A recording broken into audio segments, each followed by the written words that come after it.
인터넷으로 새로운 세상이 열렸습니다. 그런데 미드 코로나 시대를 지나면서 이 인터넷 세상이 이젠 어느새 대세가 되어버리고 말았습니다. 불과 2, 30년 만의 일인데요. 이 변화 속에서 여러 인터넷 문화, 새로운 문화가 쏟아지는데 그 중에 하나가 신조어, 즉 이제 인터넷에 돌아다니는 비속어들이 나타났습니다. 이 제일기획이라는 이 광고 기획사에서 페이스북 페이지에 재미있는 테스트를 하나 내었는데요. 일명 옛날 사람, 요즘 사람이라는 이 테스트입니다. 다음 보시는 것처럼 옛날 사람하고 요즘 사람을 구별하는 것 중에 하나가 이 신조어를 아는지 모르는지를 보면 되는데요. 이쪽 그 파란 쪽에 있는 것 우왕크 굿크 이게 뭐예요? 예. 킹왕짱, 듣보잡, 막장, 안습, 고고싱, 하악하악, 지몬미 이게 좀 이해가 되면 이게 13년 전 유행했던 비속어예요. 그래서 여기 보면 좀 헷갈리는 게 안습은 눈물 나는 거고 듣보잡은 잘 모르겠다는 거고 그렇죠? 이 하악하악 이게 뭐냐 힘들다는 소리더라고요. 지몬미는 지켜주지 못해 미안해. 그런데 이제 그 한 10여 년 후에 요즘에 인터넷 그 신조어 중에 1위부터 8위까지가 뭐냐면 커엽 있어요. 이게 뭐냐면 귀엽다는 이 모습 이렇게 그렇게 쓴 거래요. 그리고 팬 나죠. 이게 뭔 소린가 했더니 팬은 아니어도 일단 저장이라는 뜻이고요. 취조는 취향 존중, 최애는 최고로 좋아한다는 뜻이고 할만하안 이게 뭐냐면 할 말은 많은데 하지 않겠다는 얘기예요. 그 다음에 이응 지읒은 인정, 새해 젤레는 뭐 세상에서 제일 예쁘다, 팩폭 뭐 이런 말인데 보시다시피 이제 줄임말이 이제 대부분입니다. 아마 속도가 중요하니까 듣고 이해만 하면 되니까 이제 엄지손가락 덜 쓰겠다는 소리인데요. 이 중에 요즘 가장 대중적으로 많이 언급되고 있는 단어가 뭐냐면 이 팩폭일 거예요. 팩폭. 여러분 팩폭이라고 들어보셨는지 모르겠지만 이 말은 팩트 폭행, 팩트 폭력의 줄임말입니다. 얼마나 대중적이 되었으면은 우리말 샘사전에 등록이 될 정도인데요. 사전적인 의미를 찾아봤더니 다음과 같습니다. 사실에 입각해 상대방이 감추고 싶어하는 사실을 지적하는 행위. 말 그대로 팩트, 사실로 사람에 대한 정확한 얘기를 해서 지적한다는 소리인데요. 반박할 수 없는 사실로 상대에게 충격을 주는 모습을 뜻합니다. 이를 자주 하는 사람을 가리켜서 팩력배라고 하는데요. 최근에 팩폭이 사람들의 입에 많이 오르내린 이유가 뭘까 생각을 해봤는데 가짜뉴스들이 너무 많잖아요. 그러니까 이것이 불신과 갈등을 조장을 하니까 이런 상황 속에서 정확한 사실이 필요한 뭐 그런 마음이 아닐까 싶습니다. 물론 악의를 가진 지나친 팩트는 말 그대로 폭력이 될 수는 있지만 진심이 담긴 팩트는 우리의 삶을 유용하게 만들거든요. 신앙도 마찬가지가 아닐까 싶습니다. 팩트보다 더 확실한 진리 위에 세워진 신앙은 풍파를 이기기 마련입니다. 그런 의미에서 성경만큼 팩트에 강한 책은 없다고 볼 수 있는데요. 어느 정도인가 하면요. 일국의 왕 앞에 서서 어떤 두려움이나 흔들림 없이 하나님의 말씀에 따라서 죄악을 드러내고 회개를 요구할 정도의 팩트 폭행을 이 성경에는 곳곳에 하고 있습니다. 양과 염소의 비유 오늘 보는 이 말씀도 이 팩트 폭행 중에 하나인데요. 바로 우리가 마지막 때에 서게 될 그 최후의 심판을 말하면서 우리의 신앙에 대한 정확한 분별과 팩트를 나타내기 위한 말씀이라고 할 수 있어요. 우리 함께 31절의 말씀을 같이 한번 읽어보겠습니다. 시작! 인자가 자기 영광으로 모든 천사와 함께 올 때에 자기 영광의 보좌에 앉으리니. 모든 것은 끝이 있습니다. 성경은 분명히 이를 말하고 있는데요. 이 끝이 있다는 것을 믿고 사는 게 기독교 신앙입니다. 그런데 세상의 끝에는 심판이 있습니다. 이 심판이 무엇이냐? 하나님의 저울 위에 우리의 영혼의 무게를 다는 것인데요. 우리가 어떤 삶을 무엇을 위해서 사는지를 그 하나님의 저울 위에 평가를 받는 것이 심판이라고 하겠습니다. 팩트가 그대로 드러나는 것이지요. 특별히 예수님은 양과 염소의 비유를 통해서 모든 그리스도인들의 신앙을 분별하고 팩트 체크를 하고 있는데요. 우리가 신앙이 제대로인 건지 제대로 살고 있는지 분별하고 근신하라고 이 비유를 통해서 우리에게 말씀하십니다. 그렇다면 본문을 통해서 예수님께서 우리에게 제시하고 있는 신앙의 기준, 그리고 우리가 꼭 알아야 될 신앙의 팩트는 무엇일까? 정리하자면 세 가지 정도로 요약할 수 있겠습니다. 우리 같이 첫 번째를 읽어보겠습니다. 시작!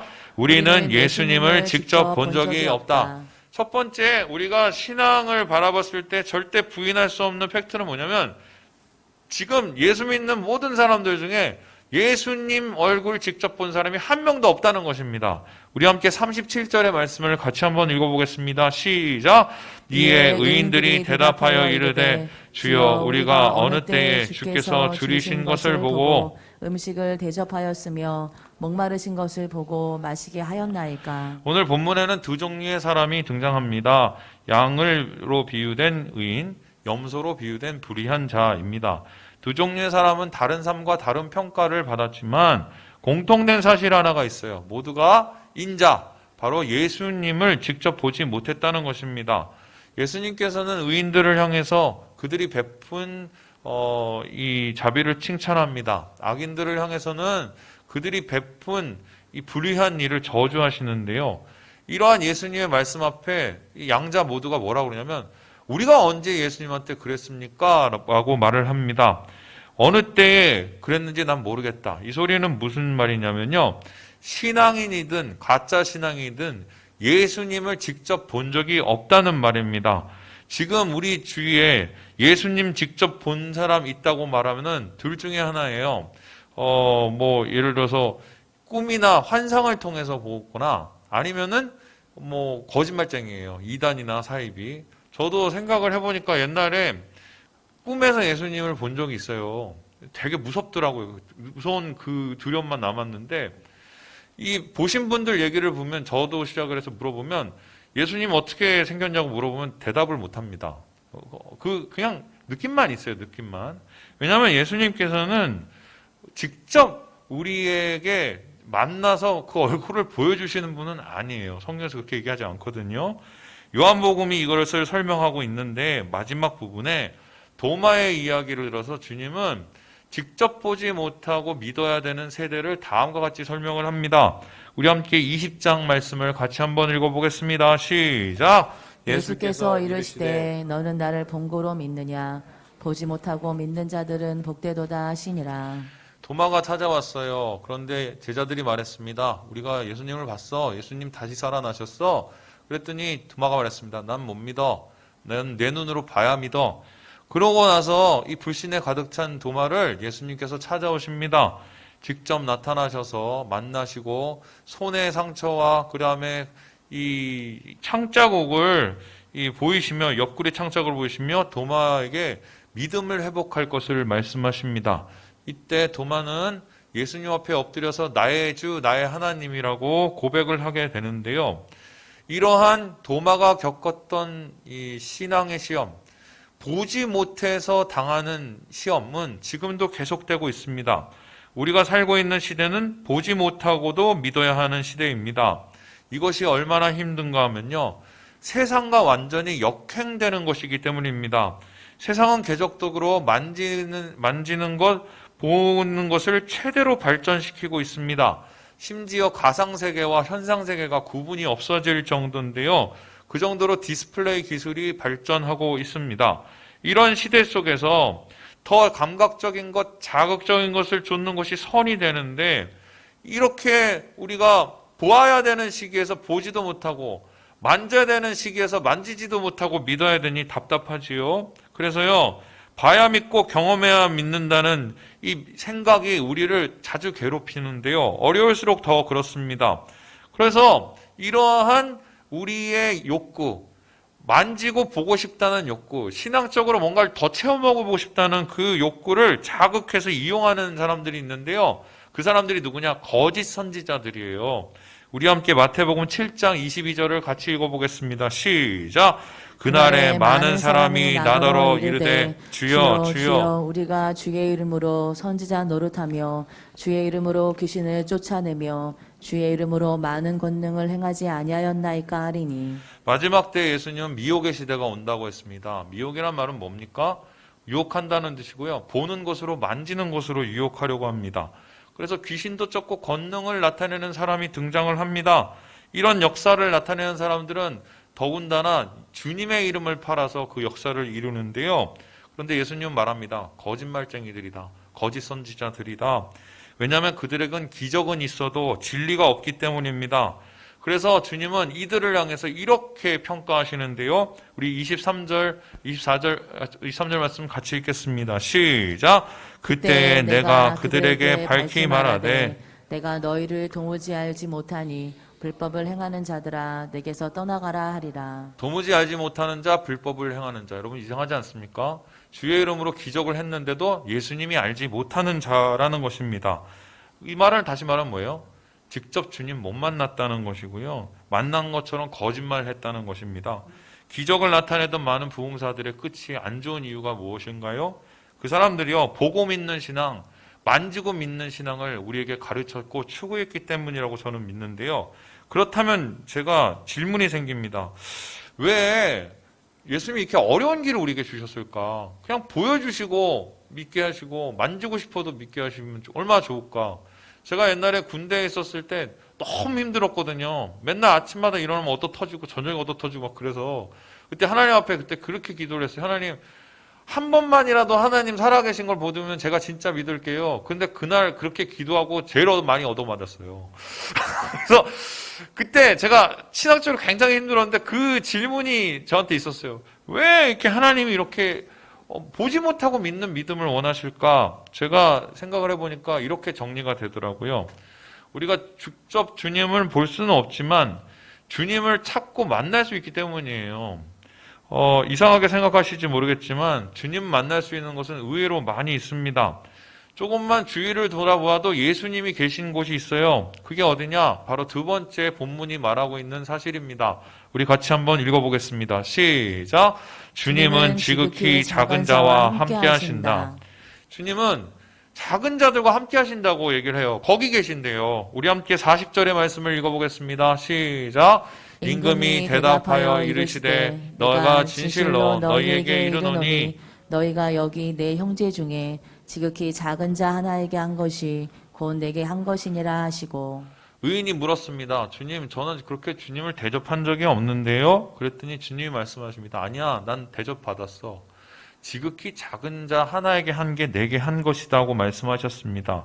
이 말은 무슨 뜻인가요?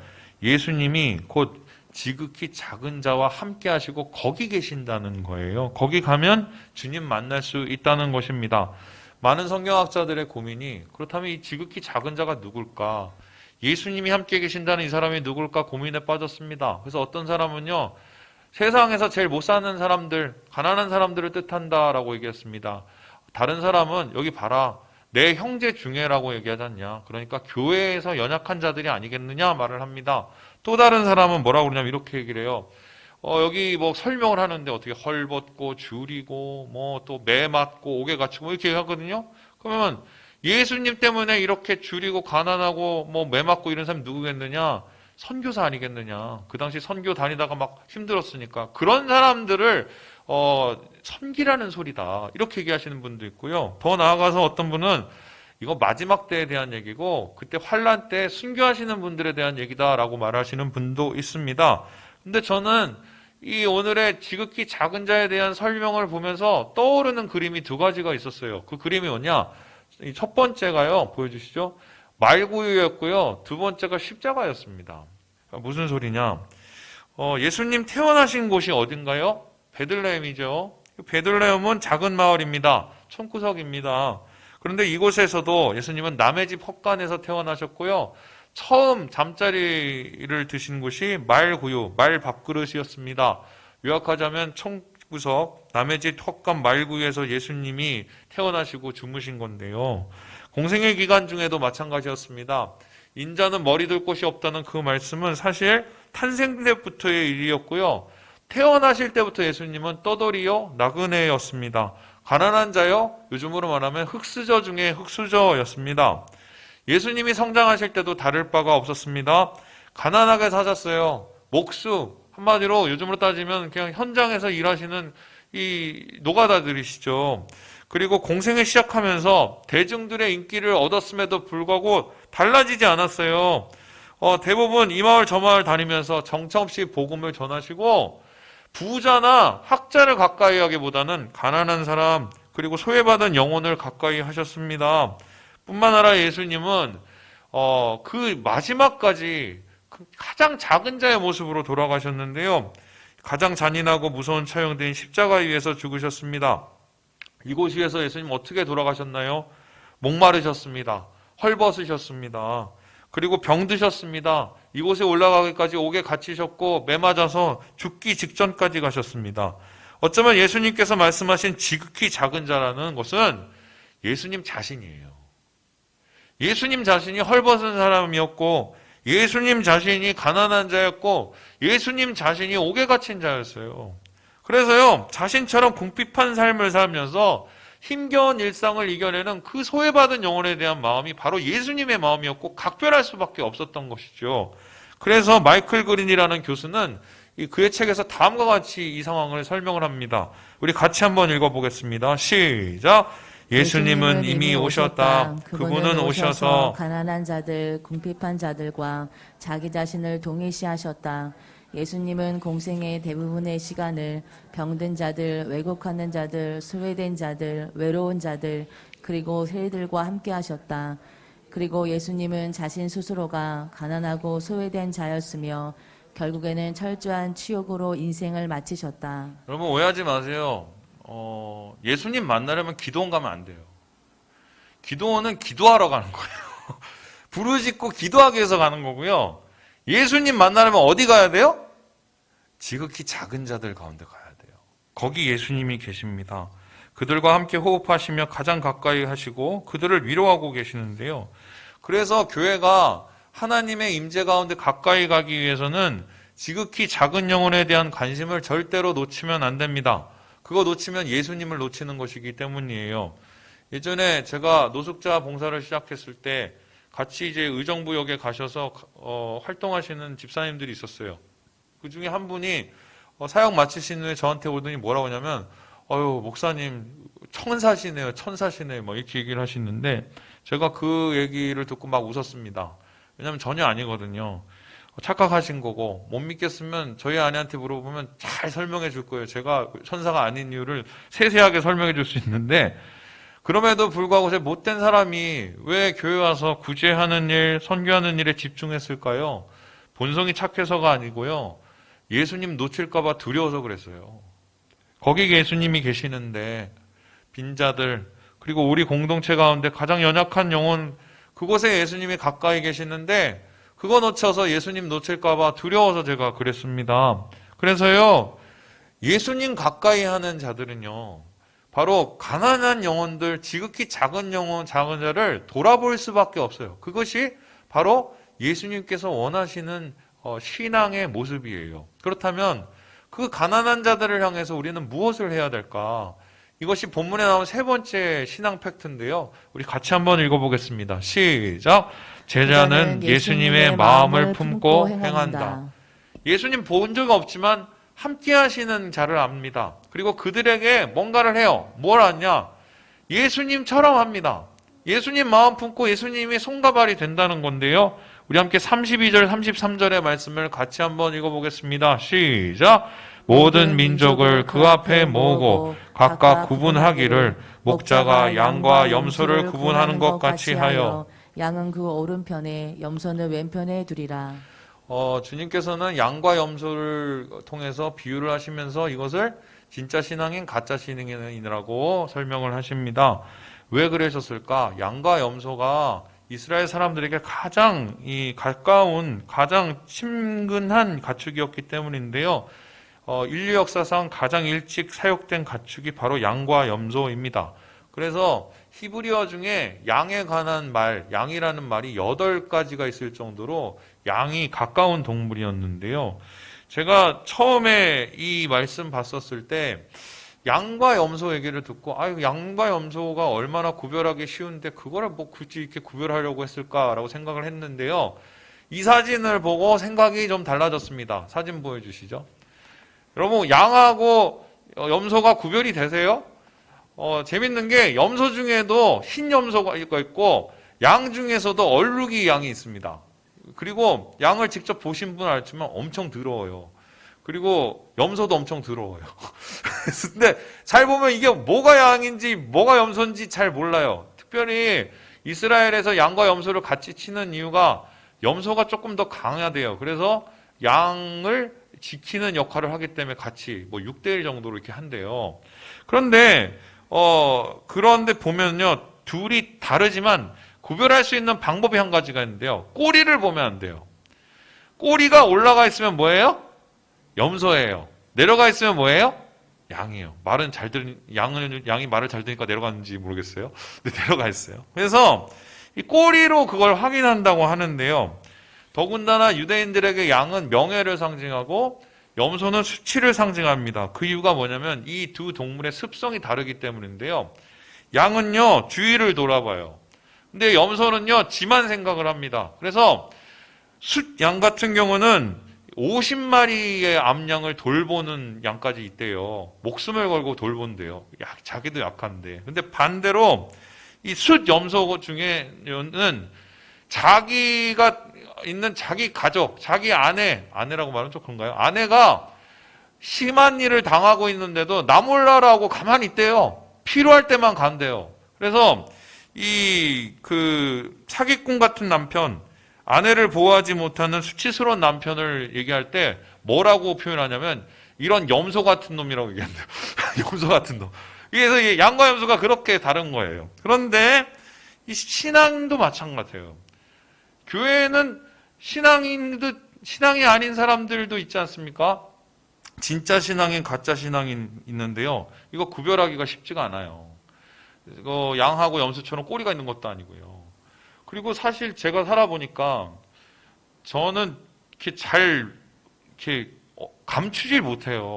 이게 뭐 감추려고 할 수도 없어요. 다 드러나요. 얼굴에 다 써 있어서. 근데 살다 보니까 가짜를 진짜같이 말해도 진짜처럼 느껴지신 분들이 많더라고요.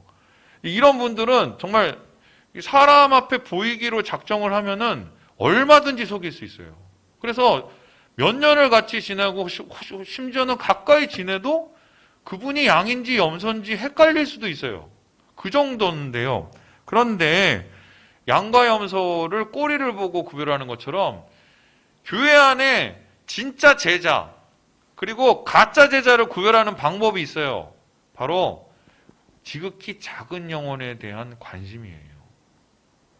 긍휼의 마음을 품고 예수님처럼 연약한 영혼을 돌아보는 사람은 이건 진짜 백이에요. 반면에 자기가 뭔가 있는 것 같고 자기가 뭔가 대단한 신앙 같은데 그 행위나 관심이 예수님의 마음과 별로 관계가 없으면 그 사람은 솔직히 고민을 해봐야 되는 사람이거든요. 그래서 야고보서에는 4장에 이렇게 얘기를 하고 있어요. 우리 같이 한번 읽어보겠습니다. 시작. 이제도 너희가 허탄한 자랑을 하니 그러한 자랑은 다 악한 것이라. 그러므로 사람이 선을 행할 줄 알고도 행하지 아니하면 죄니라. 죄는 두 가지가 있대요. 첫 번째는 나쁜 행동하는 죄하고 좋은 행동을 안 하는 죄가 있대요. 그런데 진짜 예수 믿는 사람은 죄를 안 져요. 안 지려 노력하죠. 나쁜 행동도 안 하지만 좋은 행동을 하려고 노력을 하거든요. 예수님의 마음을 품고 예수님처럼 살려고 노력을 하고 예수님처럼 예수님이 있는 가장 가까운 가장 연약한 자를 돌보려고 합니다. 그게 진짜죠. 여러분 옛날부터 내려오는 이 농담반 징담반 말 중에 크리스천은 입만 구원받는다는 말이 있어요. 한마디로 못하면 말로 다 해먹어요. 그래서 막 허탄한 자랑을 하죠. 나는 이렇고 저렇고 뭐 주님이 뭐 보여주셨고 뭐 또 하나님이 뭐에게 확신을 주셨고 근데 행동을 보면 아닌 거예요. 왜 이런 일이 일어났을까? 목사가 잘못 가르쳐서 그래요. 저도 뭐 그 당사자인데요. 이게 우리가 빨리 구원을 시켜야겠고, 교회는 빨리 키워가야 됐고, 그러니까 어떻게 돼요? 그 예수 믿고 세례받고 구원받은 거를 기간을 단축하고 되게 너무 비약을 시켜버린 거예요. 그래서 딱 오면은, 자, 예수님이 십자가에 못 박혀 죽으신 게 당신 때문이라는 걸 믿습니까? 아멘 하세요. 아멘. 그리고 예수님 부활하시듯 우리도 부활한 거 믿습니까? 아멘. 그리고 예수님을 이제 주님으로 모시겠습니까? 아멘. 이제는 우리 신앙인입니다. 구원받았습니다. 말로 다 해먹어요. 그래 놓으니까 말로 해먹은 건 말로 다 까먹거든요. 근데 진짜 예전에는 어떻게 했냐면요. 이 뭐 하이델베르그 뭐 이렇게 그 조서나 이런 거 보면은 이 사람이 진짜 예수 믿는 사람인지 아닌 사람인지 1년 이상을 봤어요.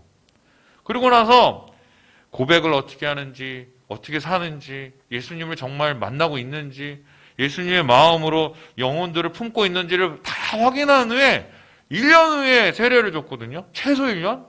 근데 이 기간이 다 없어지고 잘라먹고 말로 다 해먹는 교회가 된 거예요. 그거 한몫한 게 바로 목사들인데요.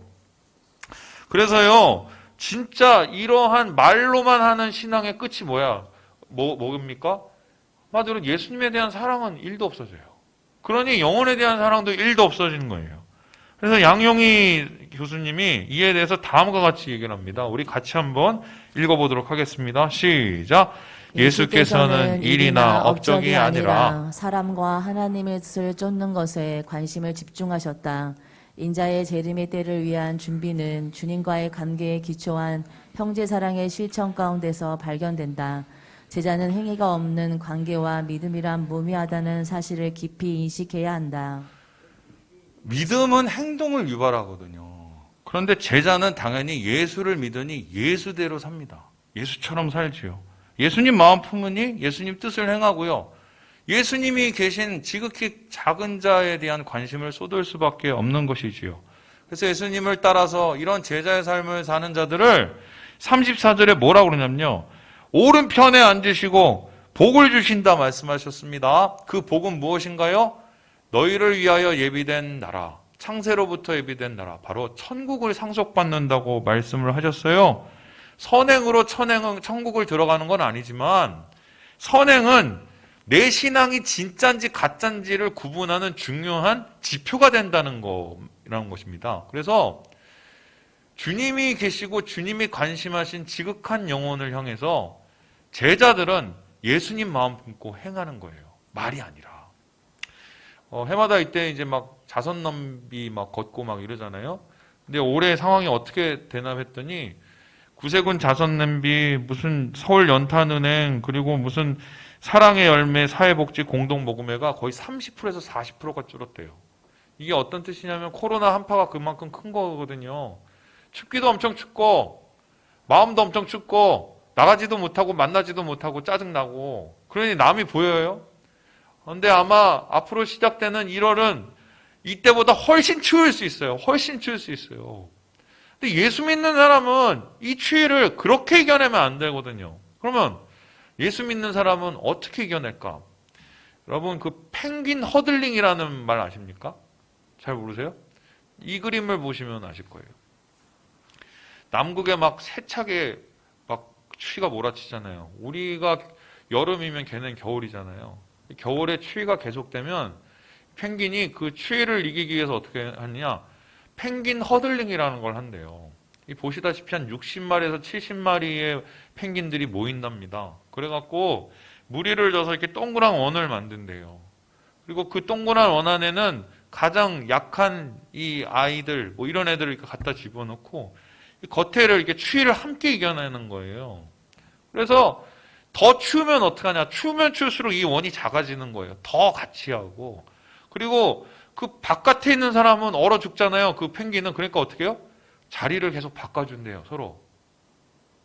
그러면서 추위를 이겨낸대요. 펭귄도 이렇게 해요. 작은 힘이 없는 펭귄을 돌아보고 함께 추위를 이겨내는 법을 자연을 통해서 배웠거든요. 그런데 하물며 우리 이 세상 사람, 예수 믿는 사람, 우리는 이 추위 앞에 지금 어떤 모습으로 서 있는가? 더군다나 지금 성탄절을 우리가 성탄으로 지키지 못하는 이 상황에 우리가 또 어떻게 이 성탄을 기다리고 준비해야 될까 막 고민이 되죠. 제가 이번에 이 성탄절 맞이하면서 하나님 앞에 예배를 제대로 드리지 못할 게 뻔하니까 기도를 했어요. 하나님, 어떻게 이 성탄을 보낼까요? 그랬더니 하나님께서 저에게 두 가지 말씀을 하셨어요. 첫 번째가 뭐냐면은 애통하라. 이 상황이 된 거를 이건 애통해야 된다고 말씀하셨어요. 누구의 책임이고 뭐 무슨 큰 교회 목사 책임이고 아니라 우리 모두의 이거는 죄라고 생각하고 돌아보고 애통하라는 말씀을 주셨어요. 그래서 이번은 정말 성탄의 의미를 새기면서 내가 금식해야겠구나. 나라를 위해서 희생하는 마음이 얼마나 될지 모르겠지만 그래도 최선을 다해서 기도했구나 해서 저는 하루를 다 금식할 생각이에요. 이날만큼은 예수님 마음으로 그럴 생각이고요. 두 번째 하나님께서 주신 마음이 뭐였냐면요. 돌아보라는 말씀을 주셨어요. 여러분 아시죠? 위에서 잔잔한 비가 점점 내려가면 폭우가 돼요. 나 힘들다고 하지만 나보다 더 힘든 분이 저 밑에 얼마나 많이 계신지 몰라요. 예수 믿는 사람은 그러한 영혼들을 돌아볼 수 있어야 돼요. 거기 예수님이 계시기 때문인데요. 그래서 올 크리스마스는 다른 행사보다 나누는 행사를 최대한으로 많이 하려고 하거든요. 왜냐하면 주님께서 원하시는 것이기 때문에. 제가 가장 존경하고 가장 말씀을 읽는데 영향을 받은 교수님이 한 분 계시는데요. 정운택 교수님이라고 제가 가끔씩 드리는 교수님인데 그 교수님이 이제 얼마 전에 암으로 돌아가셨어요. 근데 이제 그 교수님 책을 제가 틈틈이 보고 또 은혜를 받고 그러는데 오늘 본문에 나온 이야기를 다루면서 이 천국이 어떻게 오는가라는 책의 맨 마지막 장에 시 같은 글을 한 수 이렇게 적어 놓으셨어요. 제가 오늘 이걸 읽고 오늘 마무리하도록 하겠습니다. 그는 미리 오신다. 돌려주시는가 보시려고 누군가의 모습으로 우리 곁에 나타나신다. 그가 예수라면. 받았으면 주어야 한다. 줄 수 있으면 제대로 받은 사람이다. 정말 예수를 믿는 사람이다. 천국은 우리의 영원한 나라가 된다. 예수께서 선언하실 것이다. 살아생전에 제가 그분한테 그 학습을 받을 때 자주 하시던 말씀이 있으세요. 말로만 목사 되지 말라고. 열매로 하는 거라고, 열매로. 오늘날 우리에게 가장 필요한 말씀이 아닌가 싶습니다.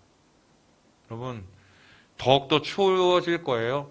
성탄절도 지키지 못할 만큼 심리적인 치유가 닥쳐올 거고요. 우리 예수님을 직접 만나진 못하지만 예수님이 계신 그들을 향해서 나아가서 예수님 마음으로 나누시고 예수님의 은혜로 더욱 뜨거워지시는 우리 모든 삼위 가족 되시길 주님의 이름으로 축원합니다. 기도하겠습니다.